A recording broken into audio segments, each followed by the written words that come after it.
ပြုံပြုံလေးပဲနေလိုက်ပါဟုတ်တာတွေပြောလာရင်လည်းဟုတ်နေတာကိုဆိုပြီးပြုံပြုံလေးပဲနေလိုက်ပါဒါဟာတီးခံလိုက်တာခန္တီပါရမီဖြည့်လိုက်တာပဲလေပါရမီပြည့်မပြည့်တော့မသိဘူးလောလောဆယ်ကိုယ်စိတ်ကလေးတွေအေးချမ်းသွားမှာအမှန်ပဲလူတွေကတော့မသိမချင်းပြောနေကြအောင်ပါလीဘဝရဲ့တန်ဖိုးဆိုတာဘယ်လောက်ရုပ်ချောတယ်ဘယ်လောက်ဥစ္စာပေါ်တယ်ဘယ်လောက်အသက်ရှိတယ်ဘယ်လောက်ချမ်းသာတယ်ဘယ်လောက်အချမ်းရံပေါ်တယ်ဘယ်လောက်ဂုဏ်တွေရှိတယ်ဘယ်လောက်အာဏာရှိတယ်ဆိုတာတွေရဲ့အပေါ်မှာမူတည်တာမဟုတ်ပါဘူးဘယ်လောက်ကောင်းမွန်စွာနေထိုင်တယ်လဲ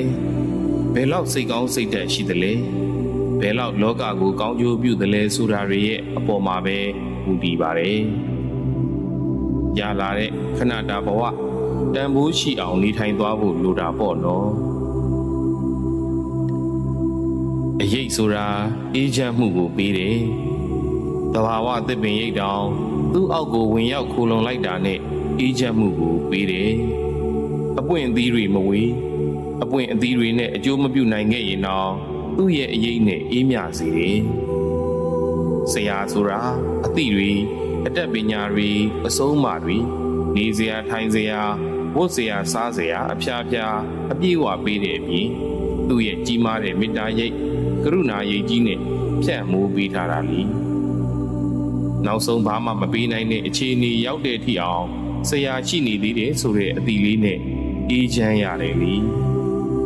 အေးရတယ်လဲနေပြီးချောင်းလေးဟန့်နေသေးချောင်းတန်လေးကြားနေရသေးရင်တော့တပည့်တွေကိုအားရှိစေတာဆရာအရေးကတန်ဖိုးဖြတ်လို့မရတဲ့မေ့လို့မရတဲ့အရေးကြီးပါပဲဒေါသဆိုတဲ့သဘောတရားကသူကိုယ်တိုင်လဲကြမ်းတမ်းနေသူနဲ့အတူရှင်တွဲတဲ့စိတ်ကိုလဲကြမ်းတမ်းစေတတ်တဲ့သဘောရှိတယ်နူးညံ့သိမ်မွေးတဲ့စိတ်ကလေးကသူနဲ့အတူရှင်တွဲလိုက်တာနဲ့ကြမ်းတမ်းသွားတော့တာပဲသူနဲ့ရှင်တွဲတဲ့စိတ်ဟာအမှားအမှန်ကိုမဆုံးဖြတ်နိုင်ဘူးသူကိုယ်တိုင်လဲဒေါသကြောင့်ပျက်စီးသွားတယ်လို့သူတစ်ပါးတွေရဲ့ပျက်စီးရာပျက်စီးကြောင်းတွေအချိန်ပြည့်တွေးနေတတ်တယ်